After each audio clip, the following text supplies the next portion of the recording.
Good morning, everyone. I hope you're having a great day. It's actually a little overcast in the Pacific Northwest, but we've had great weather.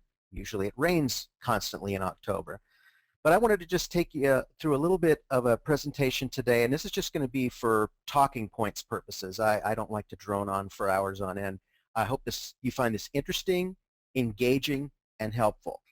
As we said, the topic is getting started with a Cisco certified career, a journey which I have made myself. So I'll be sharing a little bit about that story along the way, and hopefully you'll find it helpful. Of course, first off, I want to do a little bit about the way of introductions. First, just a little about me. This is me and my wife, Brenda. We've been married for 6 years. We have 6 children. Now, I have to explain that a little bit because I always get strange looks when I first mention that. I call it the merger, acquisition, and expansion plan. She has 3 biological children who are the oldest. I have 2 biological children, which are the next batch, and then we have a nephew that we basically adopted. So it keeps us quite busy. We're also published authors, nonfiction, and are regularly involved with a number of different things. Now, a little bit about my professional background. I am a CCIE. I have gone through all the other certifications as preparation for that, so I have an unusual experience level with all of that. I also have an MBA because after I got my CCIE, I decided it wasn't enough, so I wanted to do more.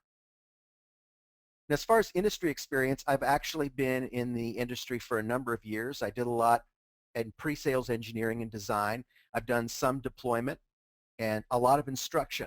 I'm also president of the Seattle Cisco Users Group, and I'm also moderator of the LinkedIn group Cisco, which is all caps. Now, in addition to introducing myself, I just want to do just a brief introduction about Cisco, which you all may already realize. It was actually founded by Len Bosak and Sandy Lerner a number of years ago. This is their current logo. And a little bit about the company. According to their annual report, which their fiscal year wraps up in August, they actually said that for 2011 they had about 71,825 employees. They are obviously a multinational global company. They have a number of different theaters that they participate in, and there were about $46 billion in sales, just to give you an idea of the enormity that is Cisco. Another thing they state very clearly is their vision, which is to become our customers' most strategic business partner by delivering intelligent networks and technology and business architectures built on integrated products, service, and software platforms. So that just sort of helps to frame things a little bit in terms of where I'm coming from and obviously where Cisco is coming from. And one of the things I want to talk about, just simply because this has to do with how to get started with a Cisco certified career, is actually understanding what that means. What you actually have here is a pyramid, which you see very commonly in a lot of the Cisco certification study sites, and there's different levels. First, there's what's called the entry level, which is most commonly associated with the CCENT, or CCENT as it's sometimes called. That stands for Cisco Certified Entry Network Technician, which is the first step. Your ICND-1 exam, for instance, maps to that. Next, you have the associate level, and to be honest, when I started in the industry, the CCNA was the entry point, and then of course they added the CCENT later. But the CCNA, the Cisco Certified Network Associate, and there's a great deal of technology foundation that's built at both of these layers. It really helps to be able to frame not just Cisco technology, but TCP/IP, routing, switching, and so forth. So there's a lot of information available. In fact, I just completed the ICND-1 and ICND-2 courses not too long ago with the help of the Train Signal staff. Next, there's what's called the professional level. Usually the CCENT and CCNA are just associated with a single or pair of exams. The professional level is usually multiple exams. And for the routing and switching and the others, this is the CCNP, and we'll distinguish among the tracks here in just a moment. Then there's what's called the expert level, and this used to be the pinnacle of the pyramid. with the CCIE, the Cisco Certified Internetwork Expert. Something that Cisco also put forward a number of years ago, about 2, was what was called the CCA, the Cisco Certified Architect. Now this just requires a little bit of a clarification because the CCA is a design certification. And so the equivalent in the design track for the expert is not the CCIE, but the CCDE, the Cisco Certified Design Expert. Now, at one time there was a CCIE design, and they implemented the CCDE a number of years ago, about 3 or so. And then once the CCDE was released, then they actually released the Cisco Certified Architect, which is extremely expensive, requires a series of board interviews, and is quite complex. And last I checked, it was quite expensive, required quite a process to get through because you first have to have your CCDE, then you have to have a series of board interviews, and it's actually in the line of 5 figures to actually obtain. So in any case, this is sort of the panorama of Cisco certification, pretty much from beginning to end. There are some other specializations that you can get, and we want to talk a little bit about that now. Cisco describes this as tracks. In other words, there are a number of tracks available dealing with specific technologies. So first there's routing and switching, which is really the foundational certifications. For instance, the CCNA is actually required for the other tracks. For instance, there's the CCNP in routing and switching, which is just called CCNP, and then there are others. But the CCNA is the entry point to all the other specializations. Next, you have design. Now, the acronyms are slightly different. For instance, the CCNA is not the CCNA in the design certifications, the CCDA, Cisco Certified Design Associate. And then the acronym for the professional level is CCDP. And then, of course, there's the CCDE and so forth. But design is another track. Then you have security. And obviously, all the certifications then become specifically geared towards security. After you do your CCNA, for example, you can get a CCNA security specialization and then go on to CCNP security and so forth. Next, you have wireless. Again, this is dealing with basic infrastructure. We get into a lot of the details of how RF works. And then you have voice, which is voice over IP and the Cisco Communications Manager product and services. There's also a newly introduced data center certification having to do with the Cisco Unified Compute System and various fiber channel technologies and things of that nature, but much more concentrated specifically on the data center. It's one of the newer tracks. You have storage, which deals with large storage arrays such as by EMC and NetApp and how it interfaces with the Cisco network. Then you have the service provider, and this is typically if you're working for companies like AT&T or Verizon or Comcast that actually do large-scale IP networks to be able to provide connectivity to customers. And then there's service provider operations, which is just slightly different in terms of content. So this is just sort of a panorama of all what goes on with Cisco certifications. Now I want to just take a moment right here and explain to you a little bit about what my journey has been when it comes to Cisco certification before we do the getting started slide here. I actually entered the industry in 1998 with absolutely no experience whatsoever. In fact, my previous career was as an ordained minister. And while we can make sort of all sorts of interesting jokes about connectivity in that regard, when it actually comes to technology, there's not usually a whole lot in common with that. My first employed job in the industry was at an internet service provider as a sales representative, and the only thing I basically knew was how to access the internet by dial-up. Gives you an idea how long ago that was.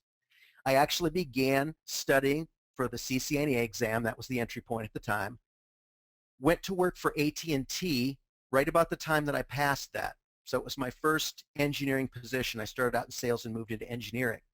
Then went on to achieve the CCNP and eventually the CCIE. And then I've gone back and done a few other certifications since. and it has made a tremendous difference in my career. It allowed me to be able to have a valid level of skills. It created a level of trust among customers when I would deal with them. And obviously I had to deal with the technology. And so I was able to interact in a way that some of my counterparts that were not certified in that area were not able to do. So it was really just a big plus for me.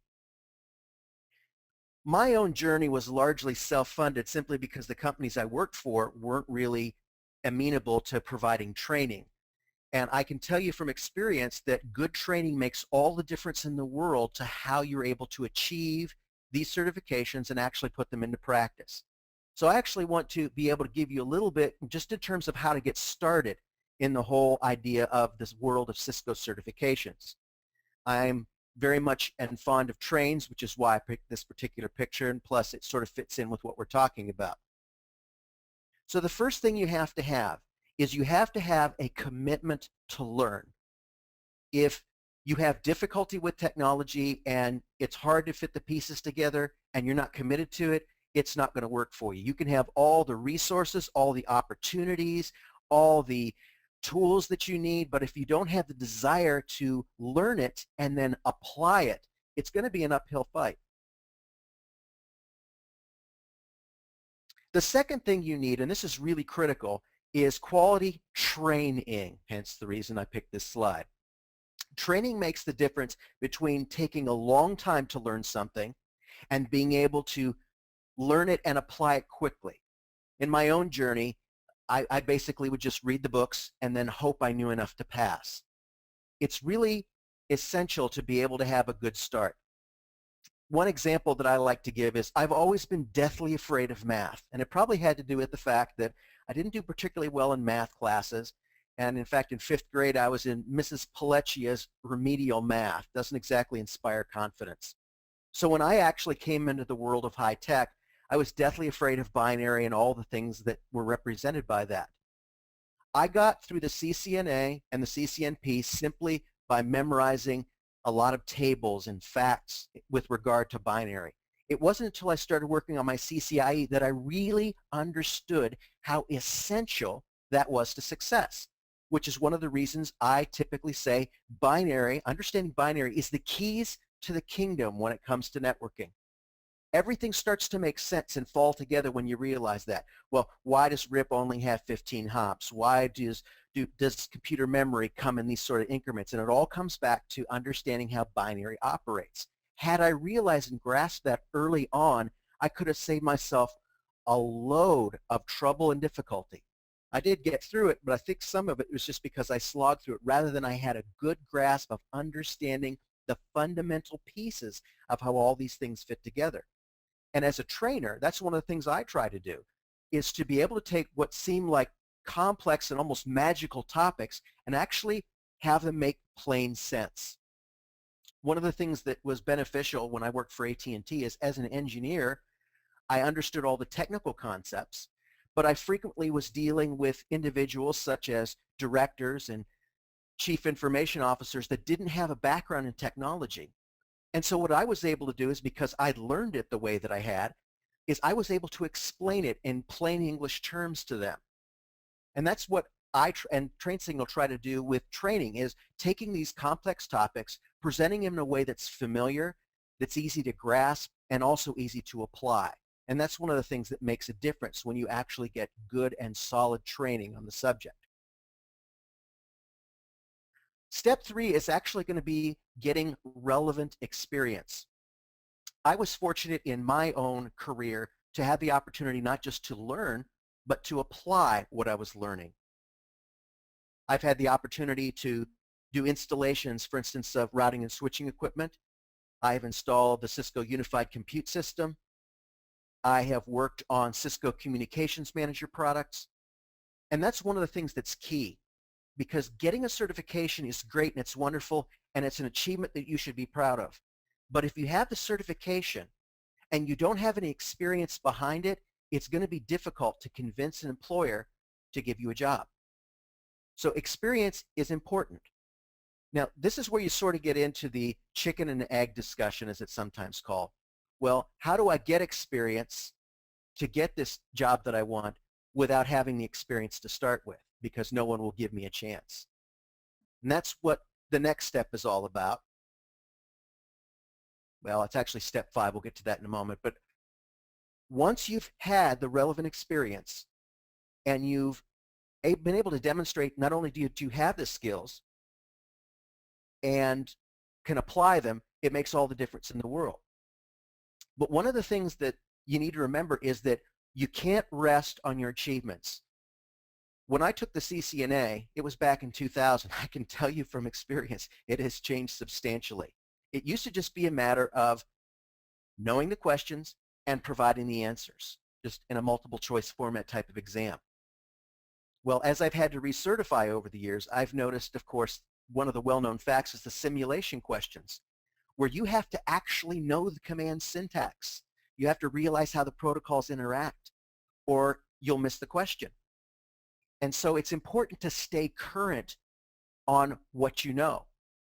And it's also a good idea once you, for instance, when I finished the routing and switching track up through the CCIE, I decided that I wanted to continue to develop. And so I chose voice and then later Cisco UCS as a way of continually adding to my skill set.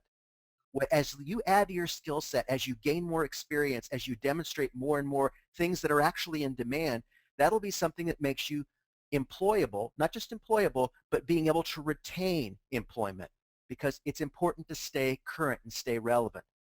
When I took the CCNA, they actually had ISDN, IPX, and they were even talking about token ring. None of those are around today in any real form or fashion. You may find it in a legacy environment, but it's gone. Now, the topics are IP version 6 and virtual private networks and wireless, things that weren't originally a part of it when I took the exam. If I'd stood still, then I wouldn't have been able to stay current. An analogy I like to use is if you've ever gone to a shopping mall or an airport and you see the escalators. Little kids seem to gravitate toward those because they want to walk up the down escalator and so forth. But have you noticed that when someone is walking on an escalator, they have to expend energy just to stand still, let alone being able to get to the top or the bottom respectively. And that's exactly how the world of high tech works. It's constantly evolving, constantly changing. Technologies come, technologies go. Different vendors and providers come and go. But your ability to be able to stay relevant and current with the technology that comes out makes the difference between being in demand and being considered obsolete. So always, always make that a focus.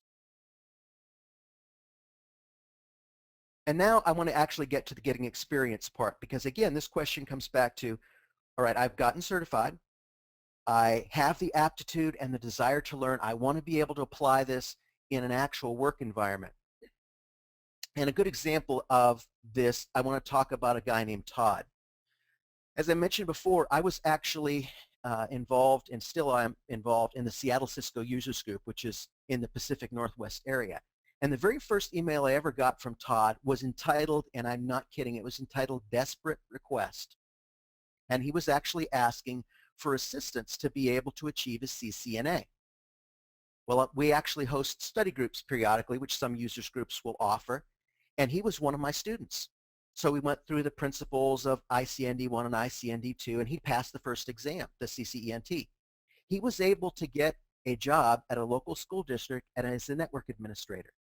And then he was struggling a little bit with the second exam, so I met one-on-one with him. We talked about things that could help him to be able to get through that. He was able to pass that second exam. He now has gone on to a newer and better position. So going from desperate requests to being a successful network professional was, again, being able to get the certification, have the relevant experience, staying current, and then obviously being able to advance his career. So again, getting back to the question about getting experience. How do you get experience? If you can't actually, if you can get the interview and the person that's interviewing you likes you, but there may be 100 other applicants, what is one thing that can help you get closer to the top? Obviously, it's going to be experience. One of the ways to get experience is actually to do volunteer work. Now, it's kind of a good news, bad news. You do volunteer work. Well, that doesn't pay anything. Well, yes, that's true. But you could be working at a regular job that's not in your career field and actually volunteering when you're able to be able to actually get more relevant experience. And I'll give you an example here. I like giving examples because it shows you I'm not just talking theory, but actual real people have done this. My middle son's name is Justin. Justin is extraordinarily brilliant. But Justin didn't have any experience in IT. He actually went to volunteer at the hospital that my wife happens to work at, just volunteering to help out. They noticed that he had a great aptitude for computers, and so they asked him to help out with that. Well, after a couple of months, they realized that he was doing such a great job that they offered him a part-time position. Not long after that, because everybody loved him and he was so good and so skilled, and mind you, he didn't have any certifications whatsoever. They offered him a full-time job, and he was there for several years. Now he works at a contractor for Microsoft, making exceptionally good money because he was able to get experience that started with a volunteer situation. Now, it could be that it could be a nonprofit group, could be like the hospital. There are all sorts of opportunities where nonprofits would be glad to have your assistance. And one of the reasons why that's good is they're getting something out of it because you're offering them your expertise and assistance. And they are going to very likely be very, very happy to offer a reference for how well you did with their particular network technology as you move on to other things. So that's one really relevant way to be able to get experience. The other is internships. Now, internships can work one of a couple of ways. There are some internships where they essentially, it's like a volunteer position, although it's an official position, where you actually are able to work at a company, gain experience. It sometimes could be like an apprenticeship, where you're gaining experience by working with someone else. I actually worked at a company a couple of years ago, a Cisco partner, Cisco Gold partner to be specific, that actually would hire entry-level people to be able to work alongside experienced engineers. And it might have just been a matter of putting equipment in a rack, because very certified, experienced individuals usually cost more than people that are just getting into the market. So some companies will say, well, we could actually employ some people here in this position and give them some relevant experience. Then there are internships that are paid internships.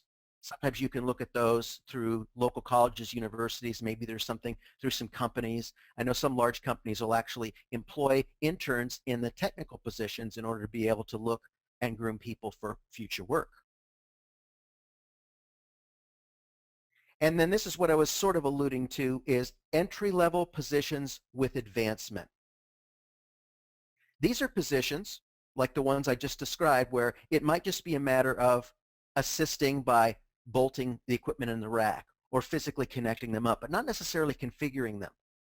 But if that position is viewed as a springboard to something better, then it can really make a big difference. And if you think about it, it's kind of a way of interviewing that companies use that has a lot of perks to it. Because if someone comes in, they've got a great work ethic, they have a wonderful attitude, they do whatever they have to do to get the job done, and they're willing to learn, that's worth a lot to a company. And those kind of individuals would be the first to be chosen for more senior positions or junior positions within the organization that continue to have advancement. So these entry-level positions can actually be very helpful. It may not be that glamorous, the pay may not be exactly what you want, but it really helps you get your foot in the door in an organization. An example that I would give you in my own personal experience is I started out at AT&T as a sales rep, and I wanted to be in the engineering ranks. I was able to demonstrate to them while I was trying to do my sales job that I was exceptionally good, experienced, and knowledgeable in matters relating to Cisco. And that ended up being the very reason I was offered an engineering position later, and I've done that for a number of years, as I mentioned. So sometimes just being able to get your foot in the door is enough to be able to get you started when it comes to that sort of experience. And another thing that you might consider is contract work. The way contract work operates, and there's a number of Cisco certified individuals that go down this route, is you're not working for a specific company and getting a salary from them. Instead, you're actually working on a specific project that usually has a beginning and an ending. And so that's one of the things that you can do is you could get a contract that may be somewhat basic with a particular company. And again, it could be something that leads to more contracts. In fact, a lot of Cisco certified individuals who just line up a set of contracts where essentially you're being paid by a job rather than by the hour, by salary, whatever the case might be. Businesses like it because it's less expensive for them, and contractors like it because it gives them a lot of freedom. Now, one of the things to keep in mind with contract work is typically you don't have health care or other benefits. My wife happens to work for a large hospital, so my benefits are actually coming through her work. So for me, it doesn't really matter whether or not I'm getting, the extra benefits for that. And I do a lot of contract work myself because I like the freedom of it. I've gotten to a point where I can be working at a Starbucks, I can be working in a public library, I can be working on a plane, and ultimately it just comes down to I'm being paid by the job. So these are some ways that you can legitimately get experience in the whole matter of Cisco networking and to be able to earn the kind of expertise that you need to be able to get to the next level. Now that actually ends the formal part of my presentation. And so now I want to open it up and see if I might be able to answer any questions that you might have. All right, Joe. We have a question right here that says his problem is in job hunting without having a certification, it's much harder to get a foot in the door, even with lots of experience, like 20 plus years of experience. Do you have any advice for what someone in that kind of position can do? Yes, because I've come across things like that myself. It's sometimes staggering to me how companies will not take into account the kind of experience that an individual has. For instance, I've got a number of friends that work, in fact, they happen to work for AT&T, and they've got numerous years experience in telecommunications and equipment, networking, and so forth, and they're not even given a second chance because they don't have the minimum level of certification that's going on. One of the things that can be helpful is if you're working on the certification, even if you don't have it yet, you can actually put that as part of your education and say expected date such and such. I know when I've been working on various certifications and degrees, I've been able to put them in my resume saying I'm working on X. It does a couple things. It demonstrates to an employer you want to learn, you're self-motivated, you're on the track to getting that, and that may actually give you a little bit of help in getting into the door. It's certainly not a substitute for actually achieving the full certification, but it actually demonstrates to an employer that you're committed and want to be able to actually achieve that.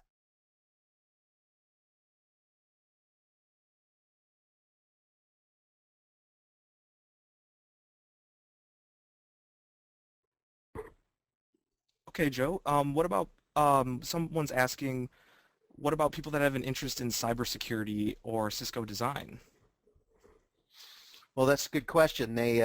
These would fall into two different tracks. Obviously, you have the CCNA, NP, and IE security. And on security, you actually have a lot more options than probably just about anything else, because with security, there are a number of certifications, and I think the Cisco certifications are golden all by themselves, but you have other, what I'd call industry standard certifications, for instance, the CISSP, which is recognized more broadly as just vendor neutral. Obviously, there are some specializations you could get into within that. I mean, aside from the Cisco certifications to CISSP, you can actually narrow down into some specific parts of that. For instance, in healthcare, you have HIPAA. If you are able to say, well, I have experience in HIPAA or have a HIPAA-related certification, that stands for Healthcare Industry Portability and Accountability Act. It was actually passed a number of years ago, but it was actually designed to make healthcare portable, and it's actually turned into sort of a standard for security. But that's one area within cybersecurity that is really, really, really in demand, because as technology is introduced more and more and more with electronic medical records and being able to digitize all the images, my wife works in medical imaging, I'm well aware of this, that really can put you in demand. Another along those lines is PCI, which stands for Payment Card Industry. It's not a certification that's government sponsored per se. It's actually sort of a self-policing mechanism that all the different payment card vendors have put into effect. I remember for a local bank, I actually did a very scaled down version of it about some potential areas of security. And it's really amazing when you understand the principles of what's involved in those kinds of standards that you can really, really make quite a name for yourself and a great niche. Because again, one of the things that a finance company does not want is a data breach. It impacts how people look at them. It impacts maybe a stock price. So on the cybersecurity front, that can be great. In addition to being able to get like Cisco certifications and maybe something like the CISSP, being able to delve down in a specific aspect of cybersecurity can really make a great niche for you to fit into. Now, in terms of design, design's great because it covers so many different things. Now, obviously, you've got sub-technologies like security and voice and whatnot, but being able to, for example, get the CCDA. When I took my CCDA exam, I was kind of amazed because the CCNA is all about technology and how it fits together and all these different piece parts, but at the same time, it was very process focused. How many broadcasts are on your network? How many connections do you have? I mean, and things that were much more esoteric and not quite artistic, but certainly not deeply technical the way the CCNA was. And so design is good because when you have a certification that demonstrates I know how to actually build a network, and you can actually reference networks that you built, that really sets you apart from a design perspective. Even if you don't go as far as the CCDE and Cisco Certified Architect, there's a lot to go on with design, particularly if you're in a pre-sales environment like I was. The CCIE was very, very critical and helpful, but knowing that I had design certifications that demonstrated I knew how to build a network well, that really helped out a lot. Okay. Here we have Greg who's asking, "Hi Joe, I'm an experienced CCNA certified pro, and I seek to earn the CCMP and CCIE RNS. What would you recommend as a path to those certifications, i.e. readings, boot camps, etc.?" And there are a lot of great opportunities for learning at the professional and expert levels. I know, for example, Train Signal actually just put out a CCNP package last year, and surprise, surprise, I happen to have a hand in that. And one of the things that's good no matter what training you're looking at is always make sure that the training maps to the exam blueprint. If you go on www.cisco.com/certifications, every certification, whether it's CCNA, CCNA Security, CCIE, wireless, whatever it is, you're going to find an exam blueprint. And that exam blueprint is certainly not exhaustive, but it gives you the lion's share of the topics you can expect to see on any one of those exams. Always make sure the training that you're taking is mapped to those exam blueprints. I've seen over the years, I've seen various training groups talk about all the wonderful training that they have, and yet what's listed for the descriptions of their courses is either covering old technology or it's not covering current versions. As you know, Cisco releases updates periodically to the different certifications. So always make sure that what you're doing, whether CCNP, IE, whatever, is mapping to those exam blueprints. Second of all, look and see how it actually talks about applying it to the real world, because certifications are wonderful. I've obviously enjoyed my share of achieving them, but it's also important not to be what they call a paper CCNP or paper CCIE, where you have the certification, but you're not demonstrating the ability to be able to apply it. Just to share you my own embarrassing story, I took the CCIE 5 times before passing it. Keep in mind that the average rate's about 2.5 to 3. And I was kind of embarrassed about that for a long time, but one of the earliest CCIEs was an individual by the name of Carl Soley, who's actually written a number of the CCIE practical studies books, and he actually personally said to me, he said, being able to take it that many times, you've seen so many different ways that the exam is laid out that you're actually ahead of people in the real world that have only taken it once or twice and passed. So make sure you have a good training package, one that maps the exam blueprint. Make sure you have an opportunity to be able to apply it hands-on.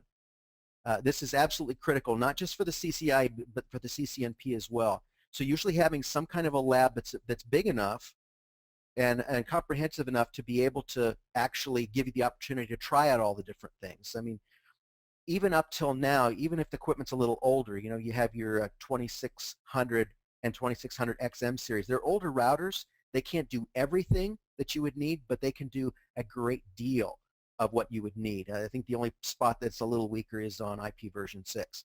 So you can assemble a lab that isn't violently expensive. You can get things fairly well. You can rent rack time, but the idea is to be able to have a good course, have good workbooks that give you labs that are challenging to help you integrate all of these things. I know that's one of the things that when I got to the CCIE level myself, it's like, wow, I didn't realize how much this stuff all has to fit together. I forgot about, just for example, like ARP, that's an important role that you might not think of later when you're configuring an access list, but knowing how all those things interact is important. So at the CCNP level and the IE level and anything else, make sure you have a good course that's mapped to the exam blueprint. Make sure you have good lab guides that you can be challenged in to really help you understand the technology and how it applies. And then practice, practice, practice, practice, practice.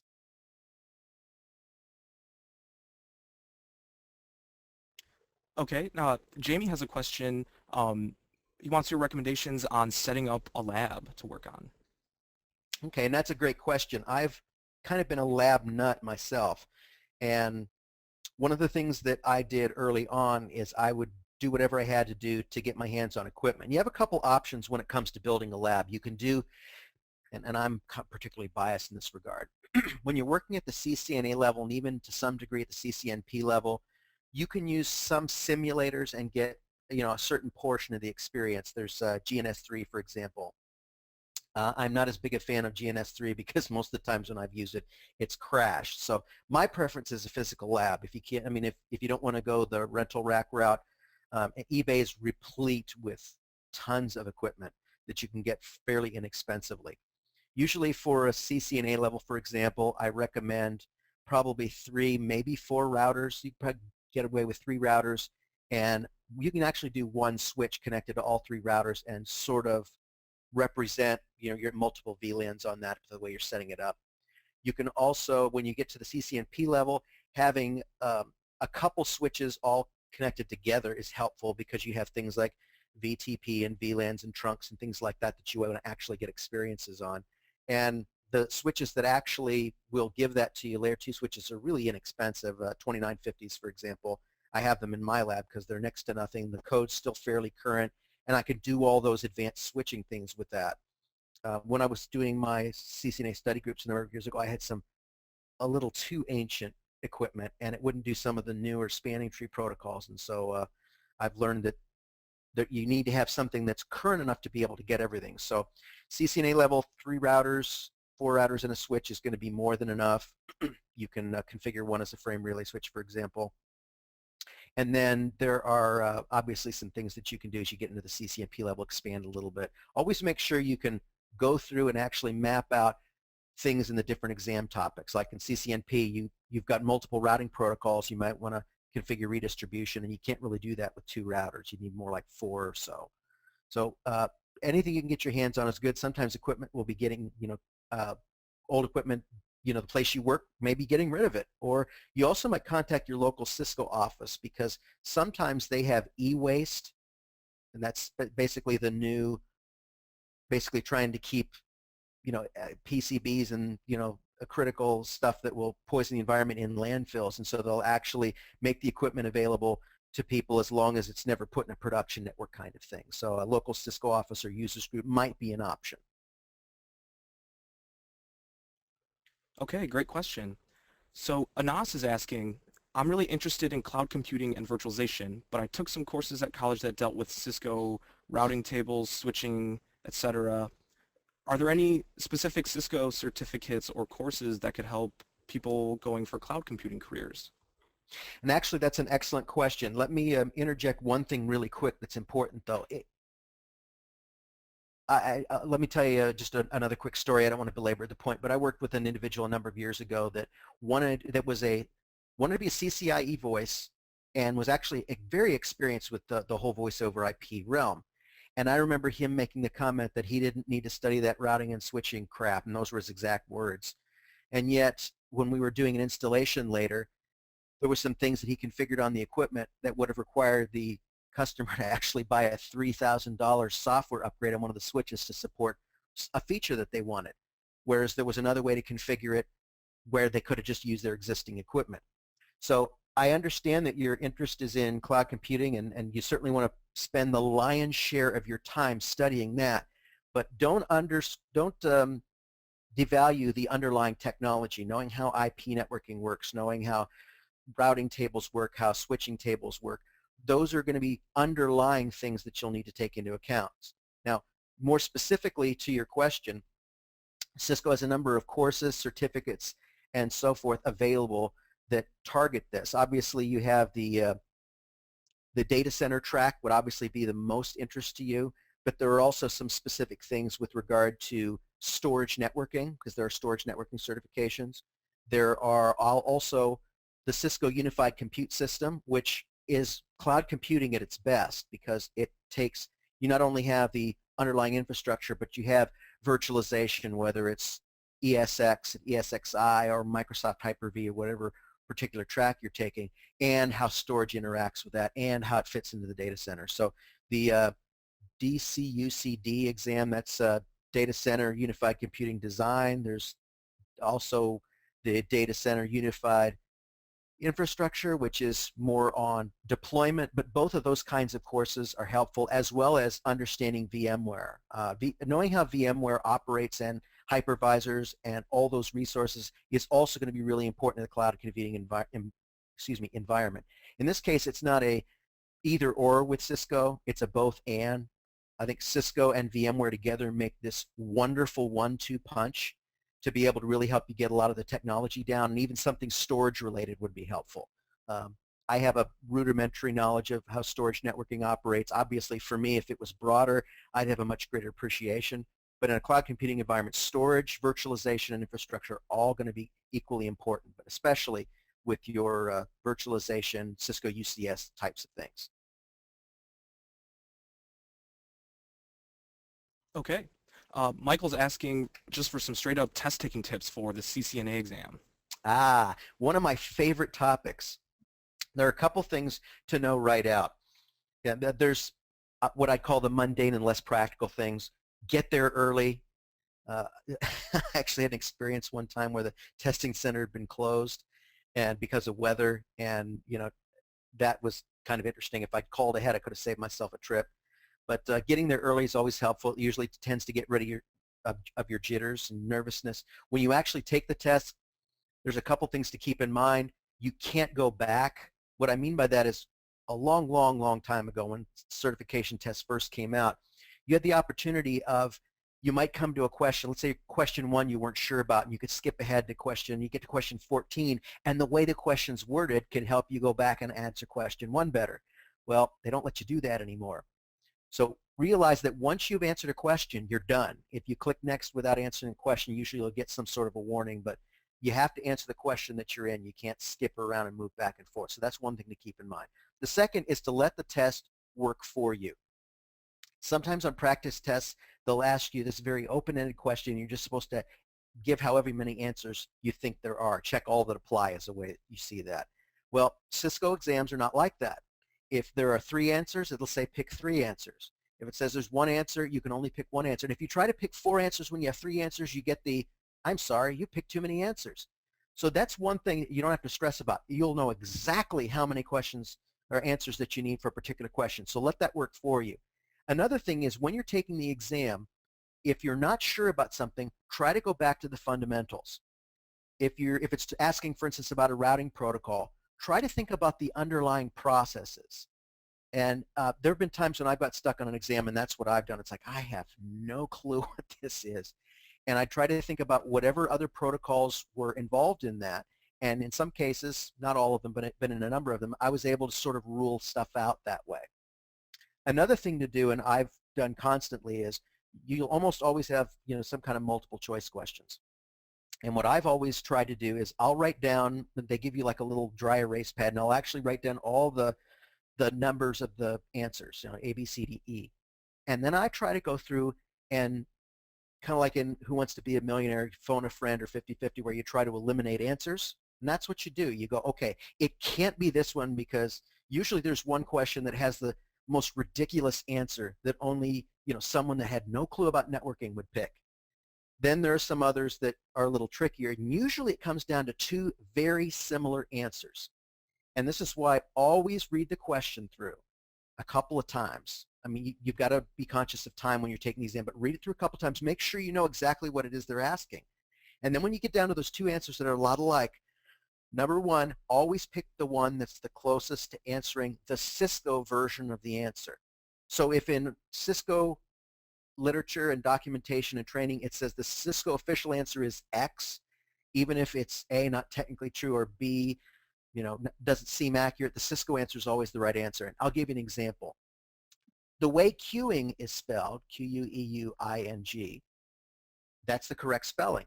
And yet in iOS, it's Q-U-E-U-E-I-N-G. It's easy to look at that and go, oh, that can't be right because it's misspelled. Yes, it is, but that's the way iOS spells it, so therefore, that's your right answer. So use a process of elimination, and remember the Cisco's answer is always the right answer. And I guess the biggest thing is don't freak out.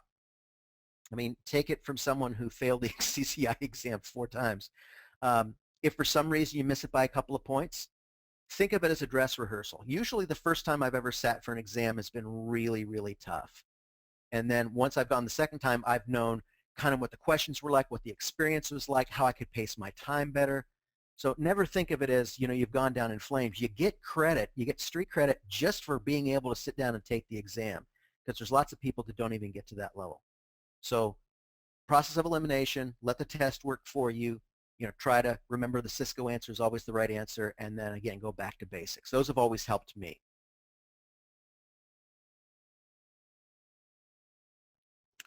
Okay. Ken is asking about what you think about the new CCT online learning through Cisco, and if you think it's a good place to start for something like the CCENT. It certainly can be. I know one of the things that I've noticed is that Cisco has really amped up their game when it comes to on-demand learning. I mean, in fact, just to be really honest, the entire industry used to run on, you sign up for a $3,000 class, you sit for a week or so, and it's a great concept, but it's really expensive. And with IT budgets getting tightened, the classroom-based learning is tougher and tougher to justify unless it's in the town you have to live in, because you think the class is $3,000, then there's the airplane ticket, then there's a week of food, and then you're off work for a week, and all these things. And so a lot of companies don't warm up to that. So these on-demand learning type environments are really good. And that's, again, Cisco's really amped up their game. So yeah, I think there's merit to it. I think the best experience, and this may be just sort of in the ideal world, the best experience you can get is when you're getting quality learning that's covering, like I said before, the exam blueprint and also how things work in the real world. You have the opportunity to practically apply that somehow, and then being able to demonstrate that obviously in an exam. So I do think this things on the Cisco website are great. I think there's a lot available. If you work for a Cisco partner, I might add that there are labs available through the Partner Education Connection. They sometimes call it the PEC, that maybe they're not specifically certification related, but they give you the opportunity to work on real equipment that they have staged in their cloud. So that can be another good way to get around not having live equipment. If you're working for a Cisco partner, for example, you'll have access to that. Yeah, I think the stuff that Cisco's putting out is really good. I, of course, wouldn't discount the kind of training that we're doing at Train Signal.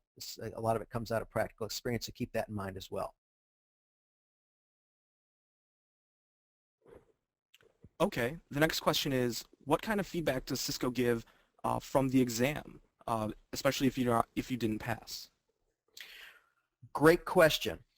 Again, having sat through many an exam myself, it can sometimes be a little esoteric because, for instance, you may have a 90-minute exam and there were 70 questions. And you're not always sure or cannot always remember, at least I couldn't, okay, how many of those were security questions? How many of those were routing questions? How many of those were IP services questions, so forth, just using the CCNA as an example. You'll get a score report when you're done. Well, the first thing is when you're done with the exam, you'll get a splash screen the second you're finished where it'll either say, congratulations or sorry, which isn't much of a comfort. And it'll tell you what your score was, so much out of so many points. It's usually like, 800 out of 1,000 or something like that, depending on the exam. When you go get your score report, it'll actually be broken down per subject area of question. So if you only got 10% of the security questions right, it'll say that. You may not remember how many questions were along that particular subject, but it gives you a really good idea of where you were strong and where you needed improvement. For me, honestly, in the grand scheme of things, I would always trip out a little bit more on security than on any other area. And this was even true when I was taking my CCIE exam, which the lab exam is impossible to really be able to accurately decode just because there's so many variables. But your score report's going to be your best friend there. And then usually as a result of that, you say, okay, so maybe IP services was weaker for me, DHCP, DNS, ARP. And you just concentrate more on those without getting weak on the area that you already did well in. You always have to make sure you keep your understanding up on that. But that's usually the easiest way to do it, is to take your score report and sort of use it as a blueprint for whatever you may need to study next if indeed you didn't pass. And even if you did, if you got like hundreds on almost everything and you kind of bombed out in one area, just for your own professional career, go back and build up on that. Even though you passed the exam, make sure you have a good solid understanding of it, because it's those little details that can really make the difference between success and failure in real world networks. Okay. Kevin is asking, would you recommend getting the CCENT before the CCNA or going straight for the CCNA? And the answer to that is it depends, which makes us all consultants, right? And the reason why I say it that way is because a lot of it has to do with what your understanding of networking is previously. If you've got a fairly good grasp of some of the basics, you can probably jump into the CCNA exam itself. But the reason why I say that is because it's such a broader set of questions, because you're hitting every area sort of all at once. Whereas if you do the ICND1 for the CCNT and the ICND2 separately, you can focus more on just those topics. So if it's something you're not as strong in and you're sort of a newcomer, I was fortunate I passed my CCNA exam, but it would have probably been easier to do the two exams since I just came completely out of a different industry. So I basically assess your strength and figure it out. And worst case, if you want to go and take and I know money's not infinite, so I'm aware of that, you could always take the CCNA exam, and if you feel like it was too much, then you can go back and take the two individual ones. Or if you want to hedge your bet, you might have an easier time just with the two exam track. But start with what you feel your strength level is, and then you can probably make a better choice as to which one to go with. Okay. Now we have time for one last question about hardware. Anas is asking again, is using Packet Tracer Labs enough to get started, or getting actual equipment, even though it's a bit expensive? What's your opinion on that? Well, I think ultimately the reason why equipment is better is because you get an more accurate picture of how it actually operates. And I've used Packet Tracer. I sometimes will try to, especially with my CCNA and even to some degree CCNP levels, to try to map some things out. But it's interesting, sometimes the things that Packet Tracer doesn't cover. I think in the beginning stages it is a great place to start, because you can usually get it fairly simply, and there's no real cost involved, especially if you're part of a Cisco networking academy, and it can really help you cover a lot of basics. But there are going to be things about Packet Tracer where certain features are going to get left out. So that's probably a good place to start if you really have difficulty getting a hold of real equipment. Start there. But when you have an opportunity, go to real equipment, just because it gives you a much more accurate view of how it works in the real world, and then also what you can encounter on the exam. Okay, that's all the time we have today. Thanks again, everyone, for attending and for your participation. As a reminder, today's webinar was recorded and will be available to view at trainsignal.com/blog/webinars. We will also email you a link by the end of this week. Remember, as you leave, please fill out the survey and you'll have a chance to win a copy of Cisco CCNA training by Joe. We will email the winner by the end of the week. Thanks again, and everyone have a great day.